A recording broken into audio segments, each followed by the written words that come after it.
vous-même pour la réussite de cette session et vous garantit tout le soutien de mon pays.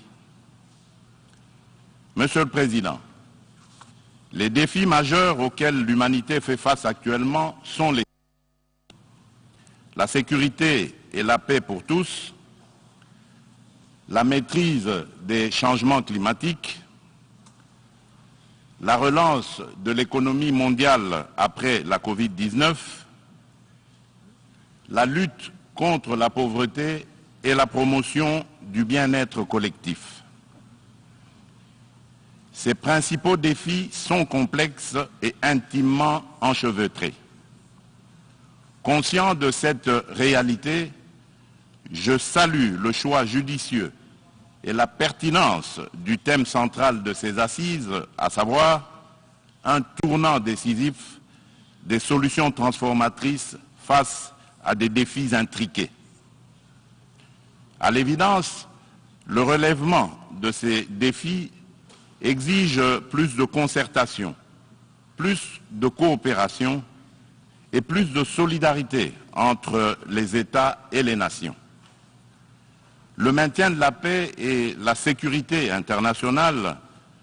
constituent le fondement et l'objectif primordial de la création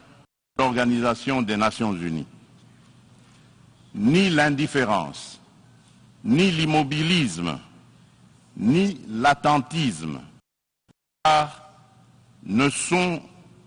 par conséquent admissibles face à toute menace contre la paix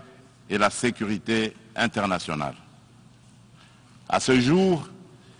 la question de la sécurité et de la paix internationale se cristallise autour de la lutte contre le terrorisme ainsi que l'extinction des foyers de tension en Europe et en Afrique. En effet, le terrorisme n'a épargné aucun continent. Après l'Asie, l'Europe occidentale, l'Amérique du Nord, il se métastase en Afrique, où il a allumé le feu à plusieurs endroits et notre continent en paye un lourd tribut. Au Sahel, à l'Est, à l'Ouest, au centre et au sud de ce continent, les terroristes tuent par des expéditions barbares des populations innocentes et déstabilisent des États au nom de l'intégrisme religieux. Certes, des progrès remarquables ont été accomplis au Moyen-Orient dans la lutte contre ce fléau qui a battu de l'aile. Cependant, ce fléau est loin de s'essouffler et encore moins d'être éradiqué de notre planète. C'est pourquoi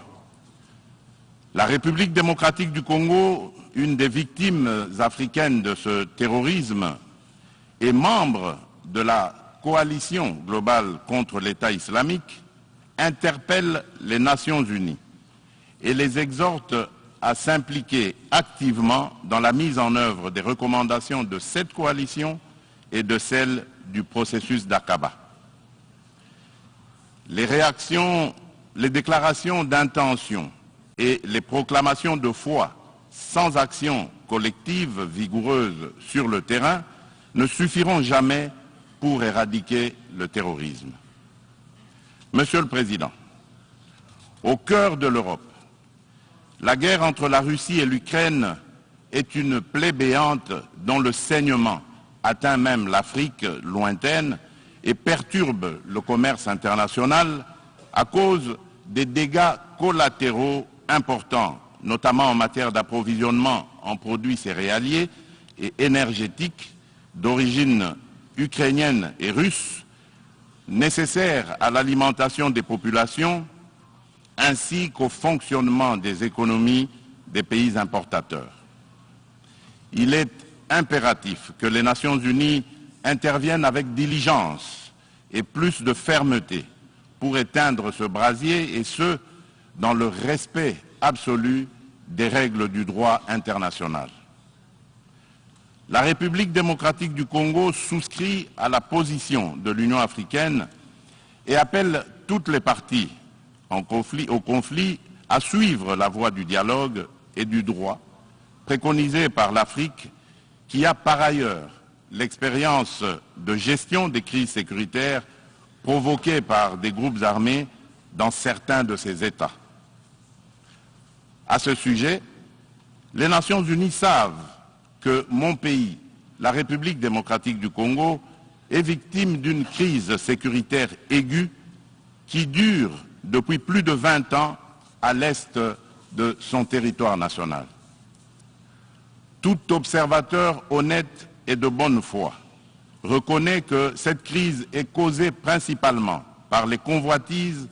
que suscitent ces fabuleuses richesses naturelles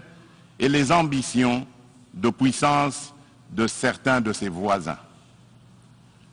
Le peuple congolais reconnaît l'implication des Nations Unies, de l'Union africaine, des communautés régionales africaines, de l'Union européenne et des partenaires extérieurs bilatéraux de la République démocratique du Congo pour juguler cette crise récurrente. Il leur en est reconnaissant et s'incline devant le sacrifice de vaillants soldats de la paix qui ont perdu leur vie au front de la défense des idéaux de paix et de justice. Cependant, en dépit des efforts internes inlassables, de la présence militaire massive de l'ONU au Congo et de son soutien diplomatique pendant 23 ans, le mal sécuritaire continue à ronger mon pays. Afin d'éradiquer définitivement l'insécurité, restaurer une paix durable et assurer la stabilité à l'est de la République démocratique du Congo, plusieurs accords ont été signés avec les groupes armés et même avec les pays voisins, sous la garantie de la communauté internationale. Des mécanismes nationaux et internationaux ont été créés. Toutes ces perspectives de règlement définitif du conflit de quelques mois. Vite, l'architecture s'est fissurée et l'édifice s'est écroulé. Et on recommence toujours avec les mêmes tragédies. Depuis mon élection à la tête de la République démocratique du Congo, je n'ai eu de cesse de me battre chaque jour pour la paix et la sécurité dans les provinces congolaises de l'Ituri, du Nord Kivu et du Sud Kivu. M'inscrivant dans une philosophie de réconciliation avec nos voisins, je n'ai ménagé aucun effort pour rassurer les chefs d'État des pays limitrophes et restaurer la confiance entre nous, notamment par la concertation permanente sur des questions d'intérêt commun, la conclusion d'accords de coopération sécuritaire et de partenariat économique et la réalisation de projets de développement pour nos populations respectives. En dépit de ma bonne volonté et de la main tendue du peuple congolais pour la paix, certains de nos voisins n'ont trouvé mieux que de nous remercier par l'agression et le soutien des groupes armés terroristes qui ravagent l'Est de la République démocratique du Congo. C'est le cas actuellement du Rwanda qui, au mépris du droit international, de la charte de l'ONU et de l'acte constitutif de l'Union africaine, a une fois de plus non seulement agressé en mars dernier la République démocratique du Congo par des incursions directes de ses forces armées, les RDF, mais aussi occupe des localités de la province du Nord Kivu par un groupe armé terroriste interposé, le mouvement du 23 mars, dit M23,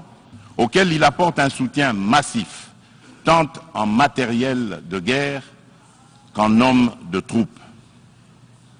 Et comme pour défier la communauté internationale,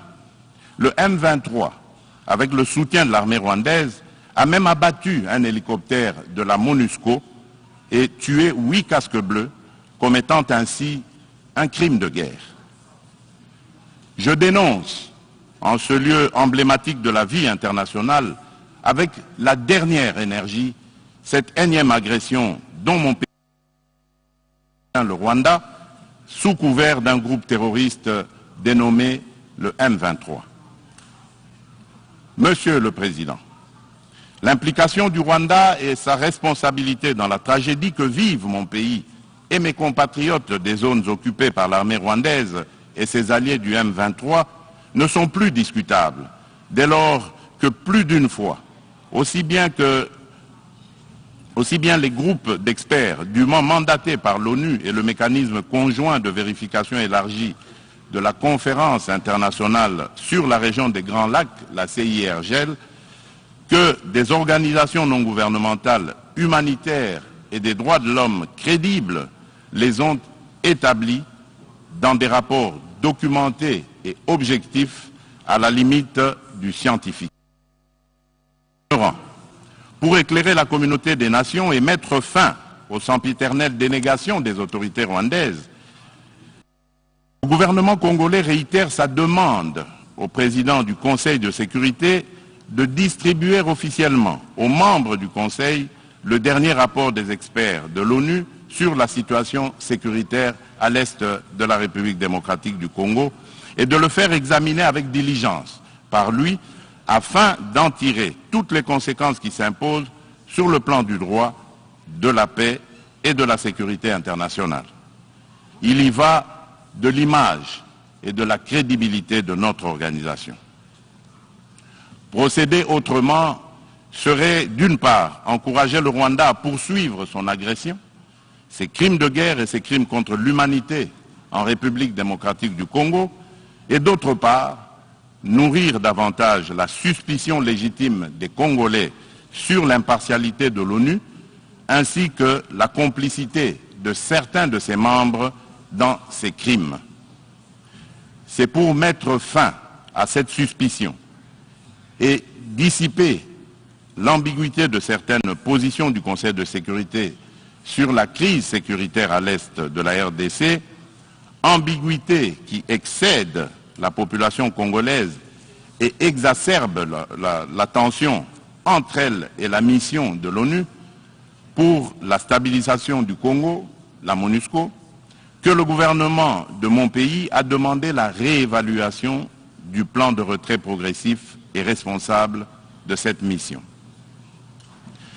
Cette démarche d'ajustement est exigée par le constat unanime, même au niveau le plus élevé de notre organisation, des faiblesses regrettables de la MONUSCO, ce qui affecte certainement l'efficacité et la légitimité de l'action de l'ONU en République démocratique du Congo. La réévaluation du plan de retrait de la MONUSCO ne peut par conséquent nullement remettre en cause les relations entre mon pays et notre organisation. Quoi qu'il en soit, je réaffirme haut et fort à cette tribune de la plus haute instance internationale de gestion des affaires du monde, la détermination du peuple congolais et de ses dirigeants de défendre toujours, jusqu'au sacrifice suprême, l'intégrité territoriale, l'indépendance et la souveraineté de leur pays, dans le respect, bien sûr, du droit international et des engagements pris au sein des organisations internationales dont il est membre. C'est ici le lieu pour moi de préciser que l'État congolais et la société civile ne permettront jamais à quiconque de tenir le discours de la haine tribale, ethnique et raciale ou xénophobe dans notre pays. La Constitution de la République et les lois congolaises interdisent un tel discours et le sanctionnent sévèrement. Nul ne peut donc prétexter de ce discours imaginaire pour justifier des aventures criminelles au Congo, diviser les Congolais et fragiliser l'unité nationale à laquelle tous mes compatriotes tiennent. La République démocratique du Congo n'est pas et ne sera jamais génocidaire. De même,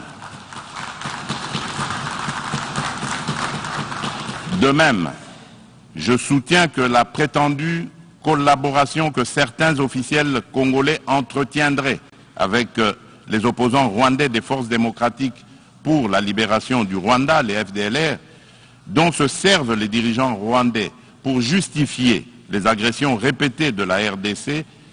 est un alibi qui n'est corroboré par aucun fait avéré sur le terrain. En effet,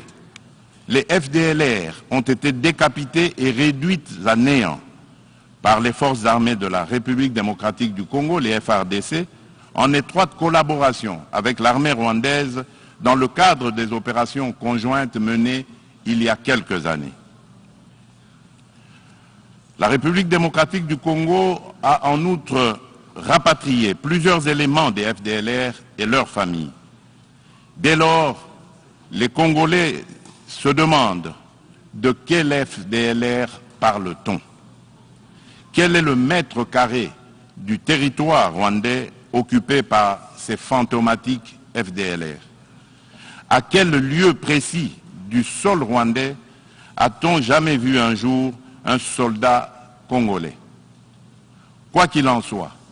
la République démocratique du Congo reste disponible pour toute action répressive contre tout groupe armé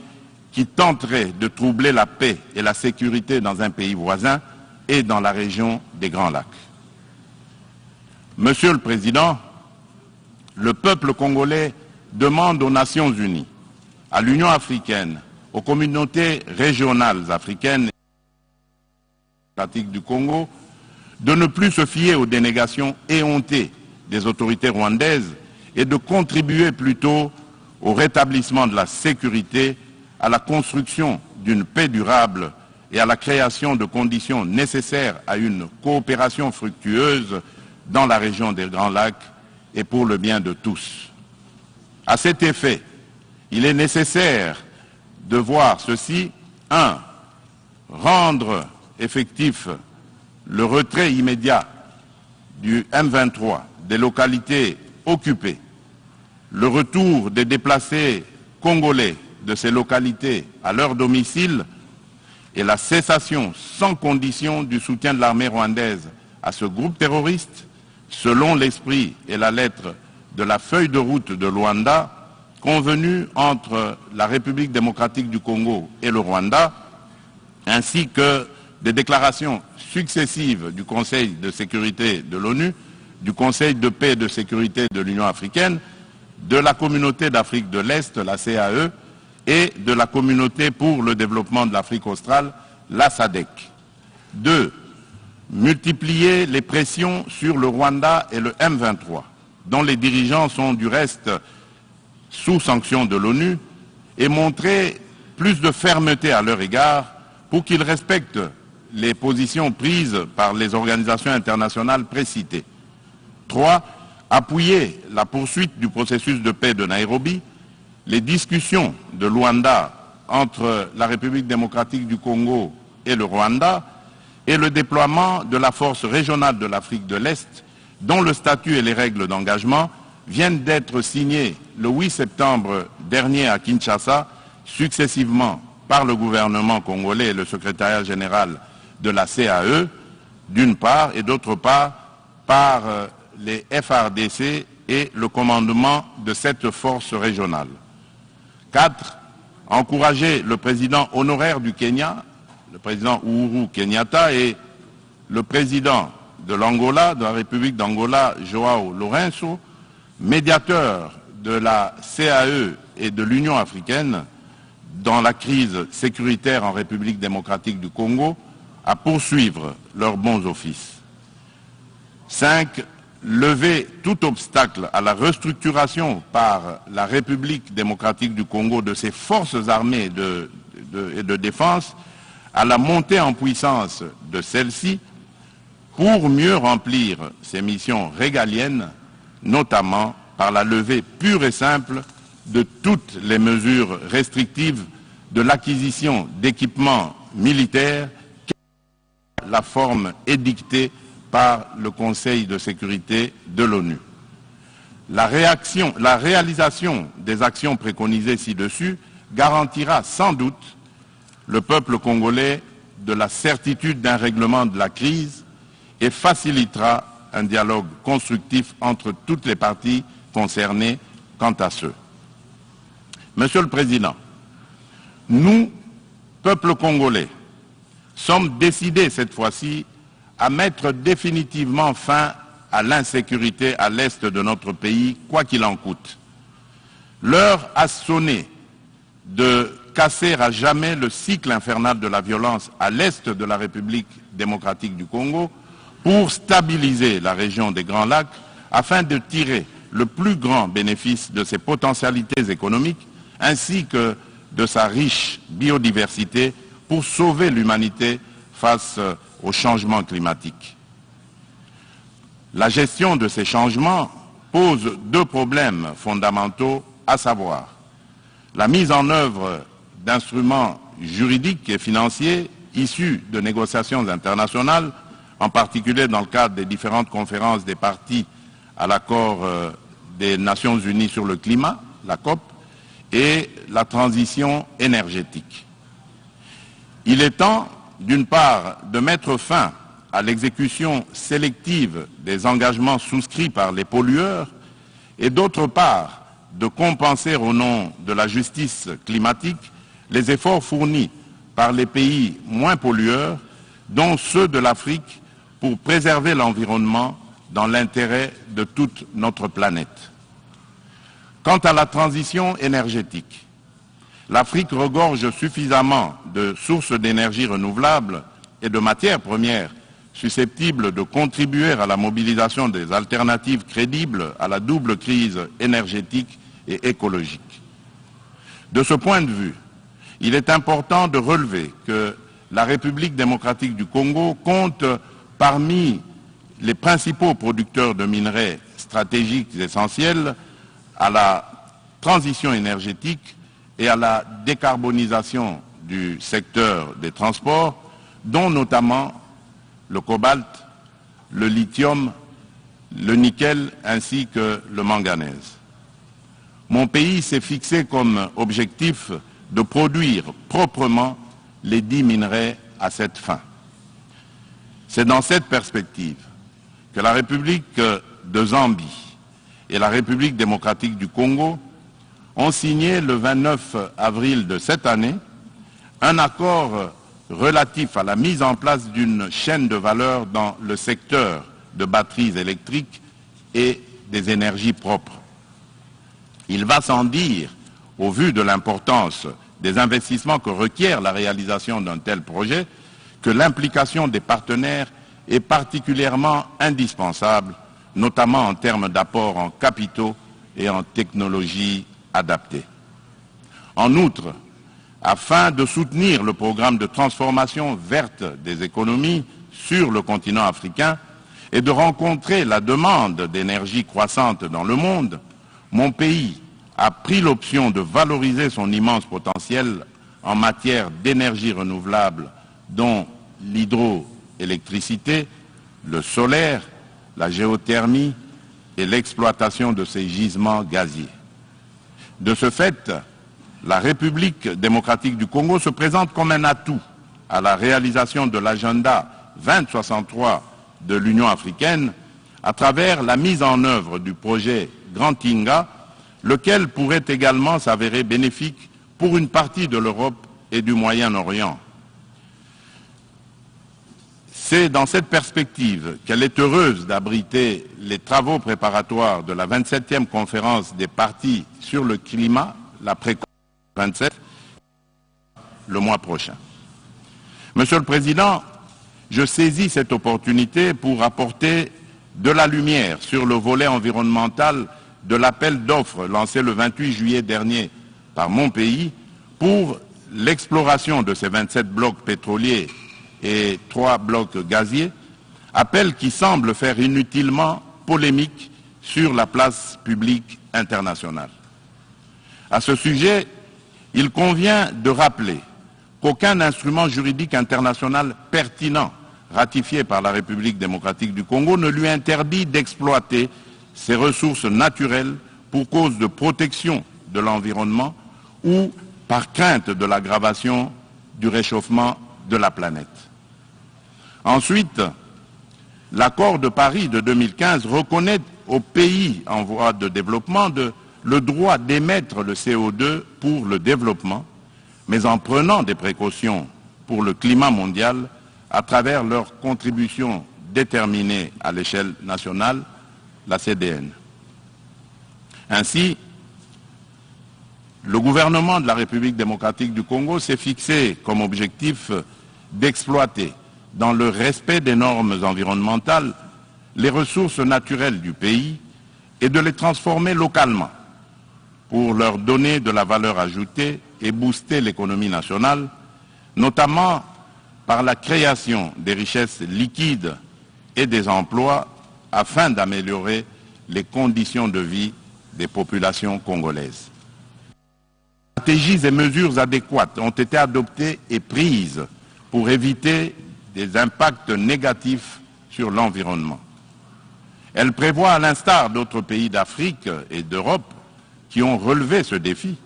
l'exercice de contrôles gouvernementaux efficaces.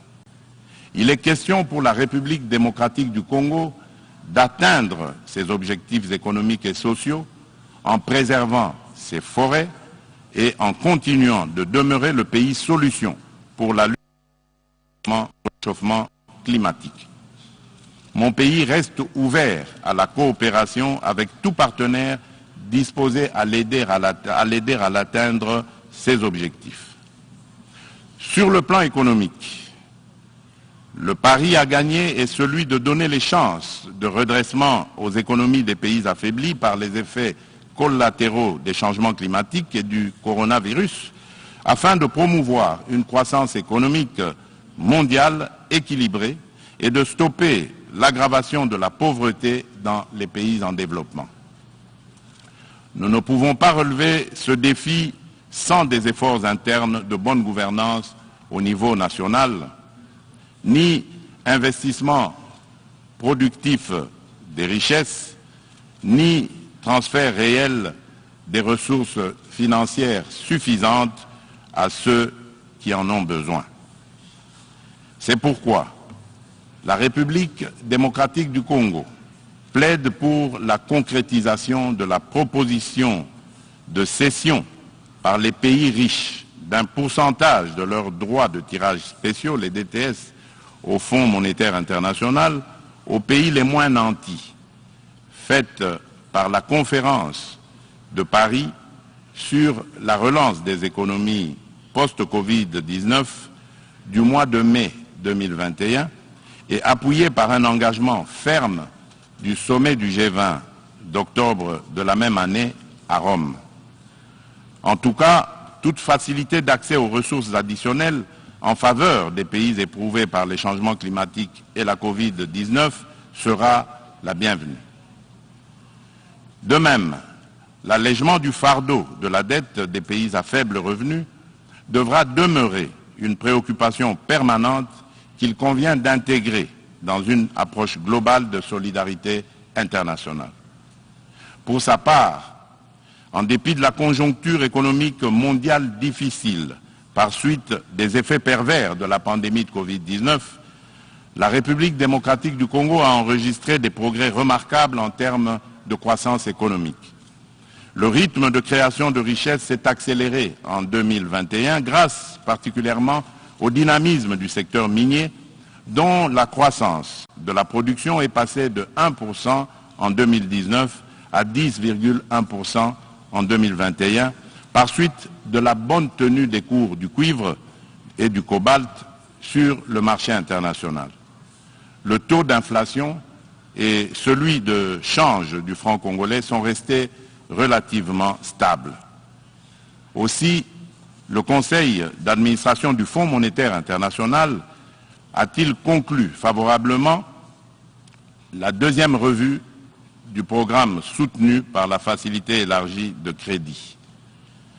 Le Fonds monétaire international a exprimé son satisfecit sur les politiques macroéconomiques prudentes adoptées par le gouvernement de la République démocratique du Congo. Nous poursuivrons inlassablement ces politiques et l'effort d'amélioration du climat des affaires en cours pour promouvoir les investissements privés et les activités économiques en général. Monsieur le Président, La solidarité et la justice dans les relations entre les nations ont toujours été des facteurs de paix et de sécurité mutuelle, car elles rapprochent les hommes et créent des liens d'interdépendance entre eux. À cet effet, la lutte contre la pauvreté et la promotion du bien-être collectif sont des digues puissantes contre les conflits sociaux et les tensions entre les peuples. C'est pourquoi la République démocratique du Congo se félicite de l'action collective menée par la communauté internationale contre la Covid-19 et salue l'initiative des États-Unis d'Amérique, New Feed the Future, pour financer l'agriculture afin de combattre la faim et l'insécurité alimentaire en Afrique par suite de la crise russo-ukrainienne et dont la République démocratique du Congo, mon pays, est parmi les pays africains bénéficiaires, pour ne citer que ces cas les plus actuels. Mon pays appelle à de telles actions et initiatives et non seulement contribue à résoudre les problèmes de survie au quotidien et à créer des emplois accessibles au plus grand nombre, mais aussi distribue des revenus et du pouvoir d'achat à la base. En revanche, solidarité et de la justice internationale, nous nous posons des questions sur le maintien des sanctions contre le peuple du Zimbabwe, des sanctions qui de plus datent de l'époque du défunt président Robert Mugabe. Pourquoi notre organisation est-elle si silencieuse et si indifférente à la limite du crime contre un peuple innocent? En ma qualité de président en exercice de la Communauté pour le développement de l'Afrique australe, la SADC, je lance un appel pressant aux Nations Unies de mettre tout en œuvre pour obtenir la levée immédiate des sanctions contre la République du Zimbabwe et son peuple.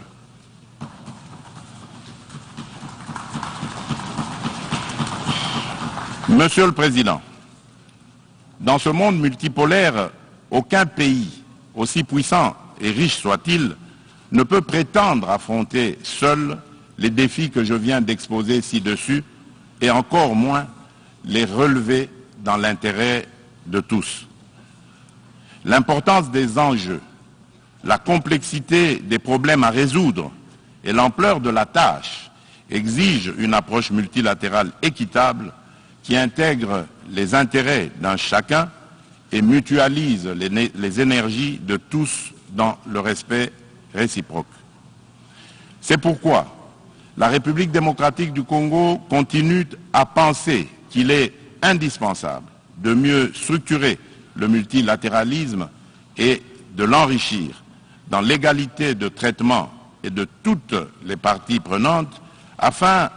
de créer des espaces de dialogue et de coopération dont nous avons besoin pour assurer la paix et la sécurité internationale. C'est cela, l'Organisation des Nations Unies que nous voulons. Pour ce faire, il nous faut accorder le bénéfice de l'urgence à la réforme de l'ONU qui semble actuellement marquer le pas. Dans ce cadre, je me fais le devoir d'insister sur la nécessité de satisfaire la revendication légitime et juste de l'Afrique d'être représentée au sein du Conseil de sécurité de l'ONU par 2 sièges supplémentaires dans la catégorie des membres non permanents et par 2 autres dans celle des membres permanents avec les mêmes droits, y compris celui de veto, les mêmes privilèges et obligations que ceux des membres permanents actuels. C'est une question de justice à rendre à un continent, mieux à un pan entier de l'humanité dont le rôle ne cesse de s'accroître chaque jour davantage dans la conduite des affaires internationales. Nous, Africains, y tenons fermement. Monsieur le Président de l'Assemblée générale des Nations unies, Monsieur le Secrétaire général des Nations unies, Mesdames et Messieurs les chefs d'État et de gouvernement, Mesdames et Messieurs les chefs de délégation, Pour terminer, permettez-moi de dire un mot sur la parité homme-femme. À ce propos, il y a lieu d'insister sur la nécessité de poursuivre les efforts en cours, tant au niveau international qu'à celui des États, pour créer des espaces d'égalité du genre et des opportunités de liberté et d'action pour la femme. Pour ce faire,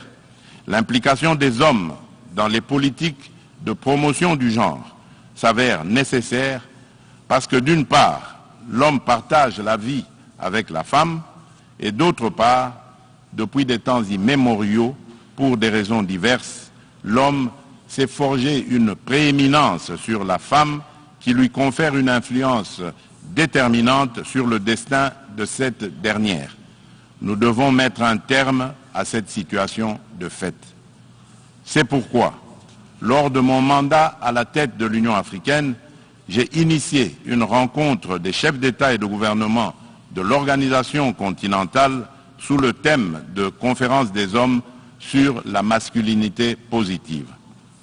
De ce rendez-vous historique tenu à Kinshasa en 2021, il est sorti une déclaration de l'Union africaine contenant l'engagement des hommes, notamment celui des chefs d'État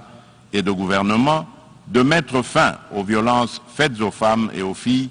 et apporter des réponses appropriées à cette problématique.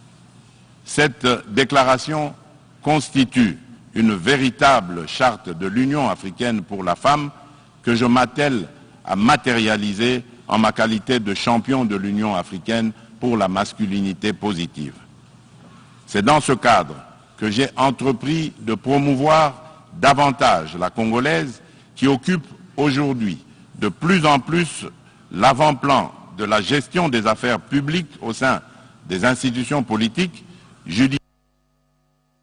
de mon pays. Cette politique volontariste devra permettre dans l'avenir un changement radical, non seulement de perception de la femme et de son rôle dans la société, mais aussi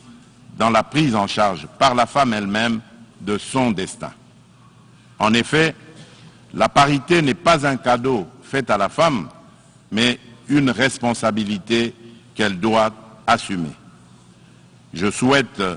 plein succès aux travaux de la 77e session ordinaire de l'Assemblée générale. Je vous remercie.